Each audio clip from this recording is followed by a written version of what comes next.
The Avengers have taken over Fortnite. We've got Dr. Doom's gauntlets, boom! Tony Stark's future tech, Thor's hammer, Silver Surfer's flying board, new POIs, story, all your favorite OG items are back, the pump, and fishing! Yes, they have added the Midas fish to the game, haircut and all. This is not a drill. We have so much to go over. All new weapons, skins, and items. There are a ton of new weapons, skins, and items that have arrived in Season 4, even some you might not have been expecting. While the theme of Marvel has been known for quite a while now, we've still received some pleasant surprises when booting up the game, and some of them are things only 1% of players know about, so make sure you watch until the end. Starting things off, we've got the Battle Pass itself, which is pretty unique when you compare it to any of the Battle Passes before it. The Battle Pass skins include Thor, Storm, Mystique, She-Hulk, Doctor Doom, Groot, and Iron Man. We've also got Wolverine as this season's secret skin, and there are a few more hidden nods to upcoming Marvel skins, but we'll get into those. The skins in the Battle Pass are special compared to any other ones before it, because most of the gliders and pickaxes can only be used with that specific skin. Not just that, but they all have built-in emote, which can only be unlocked through challenges. The Tony Stark built-in emote lets you switch between Tony Stark and Iron Man literally whenever you want. It's so cool. Mystique's built-in emote is even crazier. If you eliminate an enemy, you can just straight up steal their skin. It runs out after some time, but you can just do the emote again. It is so cool.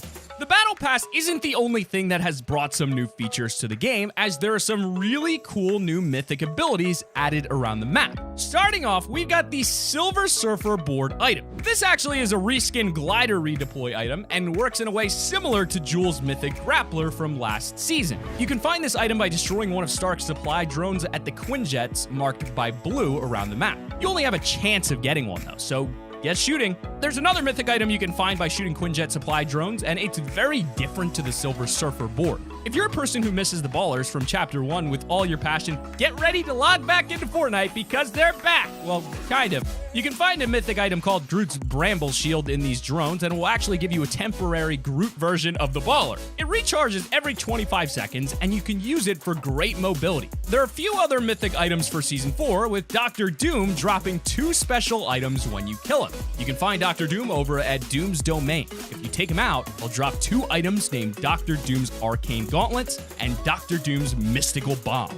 His Mystical Bomb is a huge orb of energy that you can hurl at people, and it will deal quite a bit of damage. It also sets the surroundings on fire. The Arcane Gauntlets give you a neat little boost in the air, and you can shoot at people with them. Speaking of shooting at people, there are a ton of new weapons added with Season 4 too. You might notice that when you take out some Stark bots over at the Quinjets, a few of them have a chance of dropping a weapon called the Stark Energy Rifle. This is some kind of new Marvel version of the infantry rifle, purely for the fire rate and range. These Stark Energy Rifles come in blue, purple, and gold.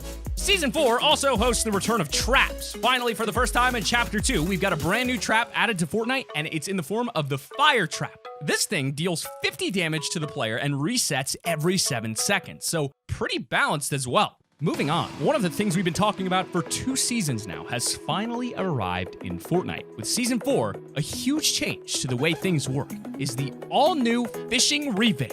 You can view the fishing book in-game right now, and it contains a massive 39 new fish for you to collect. There are all kinds of fish, from new floppers to thermal fish, jellyfish, and more. They all have unique abilities too. The fishing book even measures the length of the fish you collect, so you can compete against your friends. It's pretty cool, and you can find the new fish in a range of locations from mountains to swamps, as well as the coast and forests. Depending on the kinds of fish you want, you've got to go to different places on the map. You can also grab a pro fishing rod in order to get higher rarity fish when you catch them, although these pro fishing rods are much harder to come by than any old rod, so keep an eye out. Speaking of things hard to come by, we talked a lot last season about a leaked fish, a specific fish known only as the Midas fish. We even joked about it, asking what if it had the same haircut as Midas or something goofy like that. Well, just look at this! Here is the real Midas fish.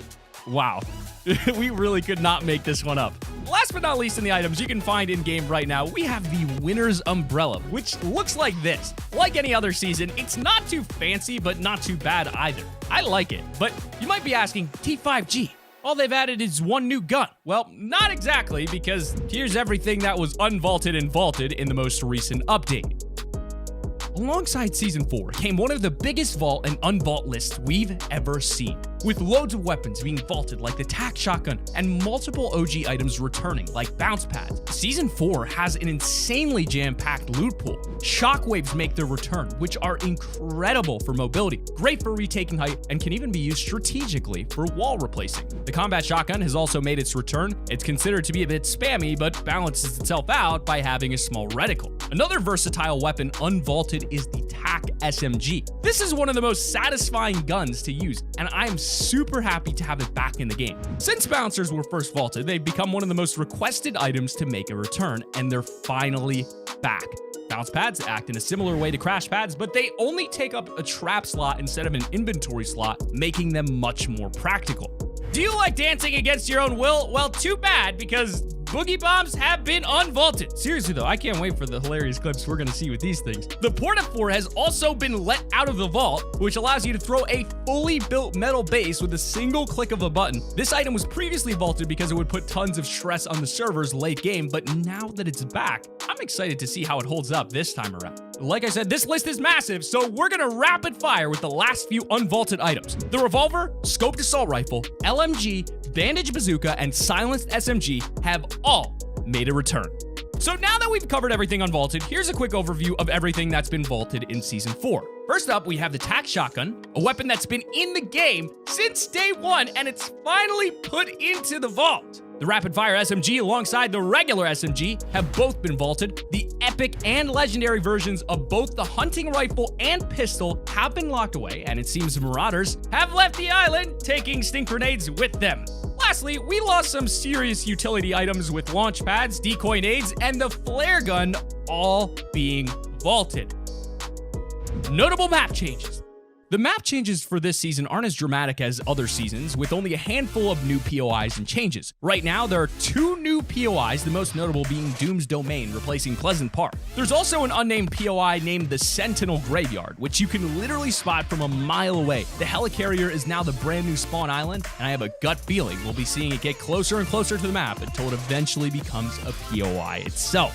As for some other map changes, around the map, places such as the Authority, Caddy Corner, and more have been completely abandoned by Ghost and Shadow. It seems both teams have now died off, and we don't know where Jules, Kit, Meowscles, or anyone from the past seasons has gone. At these areas, you can now find a single henchman sitting in a room full of Shadow or Ghost posters.